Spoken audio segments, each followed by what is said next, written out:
બાકી અહીંયા એનો જીવ જશે. ગુરુભાઈ બરાબર નથી કરી રહ્યા. અરે શકુંતલાબેન, જલ્દી જલ્દી પેકિંગ કરો. સવારમાં સંસ્કૃતિએ અમદાવાદ માટે નીકળવું પડશે.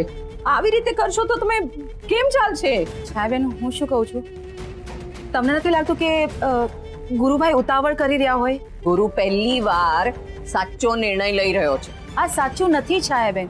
હા, તો એવું લાગી રહ્યું છે જાણે આપણે આપણી જ જવાબદારીમાંથી હાથ ખંખેરી રહ્યા છે. આપણી જવાબદારી છે કે સંસ્કૃતિ જે રીતે સાજી સારી થઈને અહીંયા આવી હતી, બસ એ જ રીતે સાજી સારી થઈને પાછી જાય. બસ હો શકુંતલાબેન, સંસ્કૃતિના હાથ પગ કમર બધું અકબંધ છે. અને મન તો બીમાર જ છે ને. એટલે જ તો એને અહીંયાથી રવાના કરીએ છીએ. છાયાબેન, તમે મારી વાત સમજો. તમે ગુરુભાઈને મનાવો, એ માની જશે. શકુંતલાબેન, મારે શું કરવું શું ના કરવું એની મને બરાબર ખબર છે. એ થઈ પહેલી વાત. અને બીજી વાત, તમને જેટલું કહ્યું છે એટલું જ તમે કરો.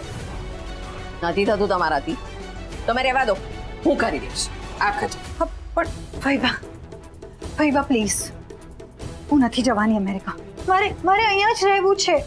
મને અહીંયા ગમે છે ફૈબા, પ્લીઝ. જો સંસ્કૃતિ, આ નિર્ણય ગુરુએ લીધો છે, એટલે તારે જે પણ કંઈ કહેવું હોય ને, તું જઈને ગુરુ સાથે વાત કર. ફૈબા પ્લીઝ, તમે એમની સાથે વાત કરો ને પ્લીઝ. બેટા, આ બધામાં તું મને વચમાં નહીં પાડ. હા, જોઈ લીધું, સાંભળી લીધું. મેં કીધું તું ને કે ફૈબા આપણને હેલ્પ નહીં કરે, નહીં જ કરે. શું કેશવ? શું કીધું? જોરથી બોલો ને, સંભળાતું નથી કેશવ. ઓકે, તમે હમણાં શાંત થઈ જાઓ, ગુસ્સે નહીં થાઓ પ્લીઝ. હું ફૈબા સાથે વાત કરું. ઓલરાઈટ ફૈબા, મેં એકવાર કહી દીધું, હવે તમને જવાબ કેશવ આપશે. યસ. આ શું હતું? આ તો છોકરીને ભ્રમણા થઈ એવું લાગે છે. મંગળ, માયા, ગુરુ મામા, બધા બહાર આવો પ્લીઝ. બોલાવ્યો ને કેશવ, જરાક શાંત પ્લીઝ. બહુ ગુસ્સો સારો નહીં. ઓલરાઈટ, બધા બહાર આવશે ને તો બધું ક્લિયર થઈ જશે. મંગળ, માયા, ક્યાં છે બધા? ફૈબા આવો જલ્દી. ગુરુ મામા, માયા, મંગળ. શું થયું બેટા? તારી તબિયત તો ઠીક છે ને? હા મામા, મારી તબિયત એકદમ સારી છે. તમને બધાને કેશવ નથી એવું છે ને? આ જુઓ, આ રહ્યા કેશવ મારી સામે, તમારી સામે.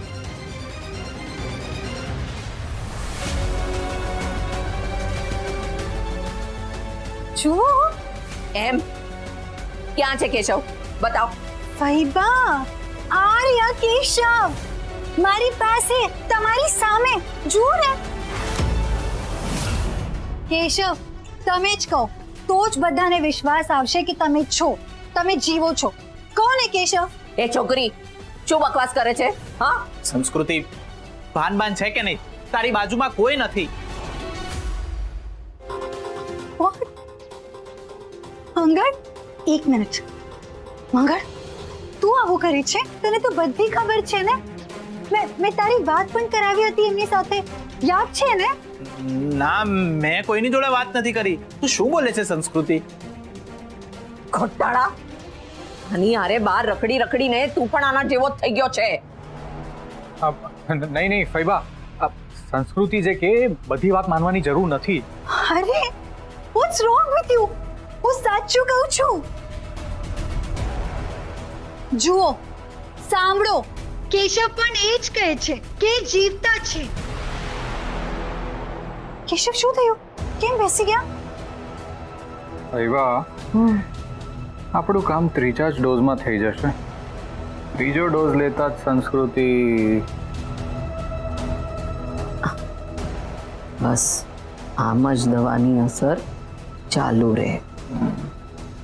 આ જો ગુરુનું મોઢું જો. મમ્મી, ગુરુ કાકા સાચું કહેતા હતા. સંસ્કૃતિને અમેરિકા મોકલવી જ સારી વાત છે. માયા, હા તને આમ ભૂતનું તો નથી લાગતું ને? ના ના મમ્મી, શું તું પણ? એની સંસ્કૃતિની હાલત ખબર તો છે. એની માનસિક હાલત કેટલી ખરાબ છે. અને આને છે ને ઇલ્યુઝન કહેવાય, હેલ્યુસિનેશન્સ. તમે જે જોવો, જે વિચારો, એ જ તમને સાચું લાગવા લાગે. જોયું ગુરુ, સાબિત થઈ ગયું ને કે સંસ્કૃતિને દવાની અને પૂરી રાખવાની જરૂર છે. હવે આવા ગાંડા કાઢશે તો બહાર જઈને એની હાલત શું થશે? હા ગુરુ અંકલ, ફૈબાની વાત સાચી છે. સંસ્કૃતિ અમેરિકા જાય એ પહેલા એ કોઈ રૂમમાં બંધ રહે એ જ સારું. હા, એ રૂમની અંદર અને રૂમ બહારથી બંધ. ઓકે ફૈબા, પૂરી દો મને રૂમમાં. મારા કેશવ છે ને, એ આવીને મને બહાર કાઢશે. ફૈબા, સૌથી પહેલા દવા. અને આમ પણ દવાનો સમય થઈ ગયો છે એટલે કદાચ એ આમ વર્તી રહી છે. હા, વોટ? હું દવા નહીં ખાઉં. એમ કેમ દવા નહીં ખાય? હા, હું પણ જોઉં છું તું કેવી રીતે દવા નથી ખાતી. નીરવ, દવા લઈ આવ. માયા, પાણી લઈ આવ. બેટા, તે મને કહ્યું હતું ને તું મારી વાત માનીશ. હા મામા, હું તમારી બધી વાત માનીશ, પણ દવા સિવાય પ્લીઝ. શું કરું તું પણ? હા, દવા ખવડાવવામાં આમ પંપલાવાનું ના હોય, સીધી ખેંચીને દેવાની હોય.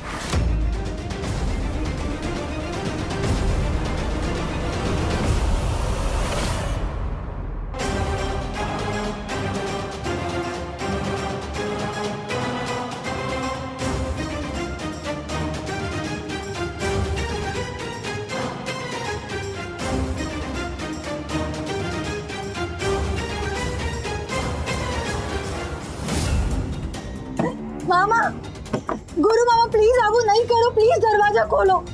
પ્લીઝ દરવાજો ખોલો. ગુરુ મામા પ્લીઝ મારી વાત માનો ને. હું ગાંડી નથી થઈ ગઈ. હા ગુરુ કાકા, પ્લીઝ. પ્લીઝ, મને અહીંયા બીક લાગે છે મામા. દરવાજો ખોલો ને. મને અહીંયાથી કાઢો પ્લીઝ. ફૈબા, સંસ્કૃતિની વાત સાચી છે. આપણે એને આમ બંધ ન કરી શકીએ. ફૈબા, તમે તો કંઈ કહો પ્લીઝ. ગુરુ અંકલ, લુક, તમે સંસ્કૃતિના દુશ્મન નથી, પણ તમે એની માનસિક હાલત જાણો છો. અત્યારે સંસ્કૃતિની વાતનો વિશ્વાસ કરવો એ એના માટે જ ખોટું સાબિત થશે. નીરવ સાચું કહે છે. આપણે ન ઈચ્છીએ ને તો પણ મન ઉપર પથ્થર મૂકવો જ પડશે. બસ થોડા કલાકની તો વાર છે. ગુરુ મામા, તમે મમ્મા સાથે આવું કરો નહીં ને? તો શું કામ એની દીકરી સાથે આવું કરો છો? ઐશ્વર્યા સાથે આવું કરતા તમારો જીવ ચાલે મામા? નહીં ખોલો, નહીં ખોલો દરવાજો. તમને મારે પૂરી રાખવી છે ને તો પૂરી રાખો. મારા કેશવ આવીને મને અહીંયાથી લઈ જશે. તમારે જે કરવું હોય એ કરી લો. કેશવ, તમે શાંત રહેજો. એ લોકો અહીંયાથી જાય ને એ પછી તમે મને અહીંયાથી લઈ જજો. આમ પણ તમને ખબર છે ને કે મને મામા પ્લીઝ મને અહીંયાથી લઈ જાઓ ને. મારાથી શ્વાસ નથી લેવાતો. મામા પ્લીઝ, મામા પ્લીઝ. ગુરુ, જોઈ લીધું, સાંભળી લીધું. આ છોકરીના સાચે જ આંટા ઢીલા થઈ ગયા છે. થોડીક વારમાં કેવા રંગ બદલી રહી છે, જોયું નહીં તે? મામા પ્લીઝ મને બહાર કાઢો ને. હું તમારા પગે પડું છું મામા પ્લીઝ. સંસ્કૃતિ, ગુરુ, લે તાળું માર.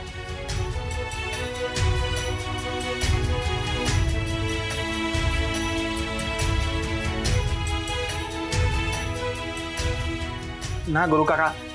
કેશવ, તમે છો ને મારી બાજુમાં. જેને જે કરવું હોય ને એને કરવા દો. તમે બસ મારી બાજુમાં રહેજો. તાળું માર.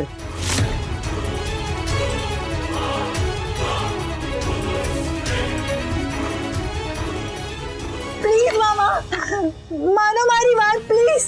આવું નહીં કરો પ્લીઝ મામા. ફૈબા, મંગળ, તું કઈ કે રે મંગળ. મામા પ્લીઝ, મને સફોકેશન થાય છે મામા પ્લીઝ. દરવાજો ખોલો.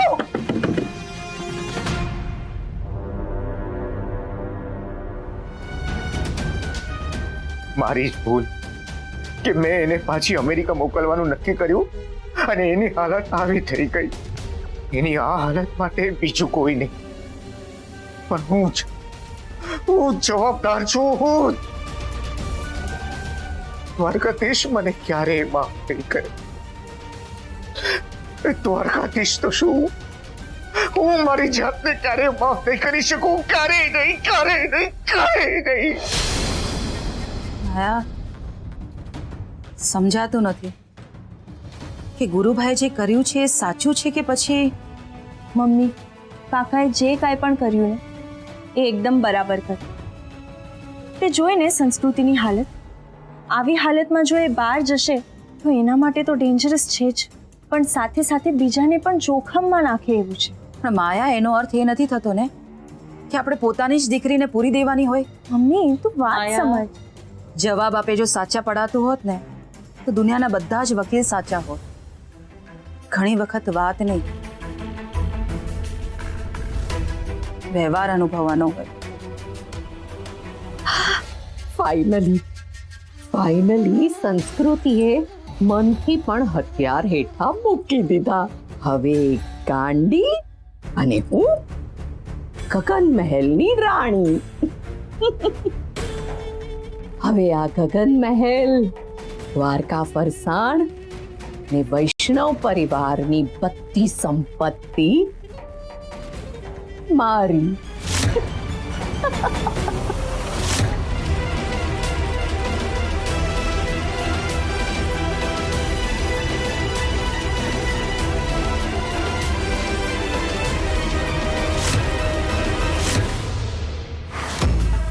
તમને એમ છે કે સંસ્કૃતિ ગઈ એટલે બધું તમારું?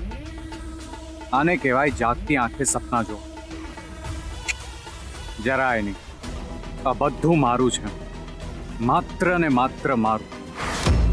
ભેગું તમે કરો, રાજ હું કરીશ, અને એની બધી તૈયારી મેં કરી નાખી છે.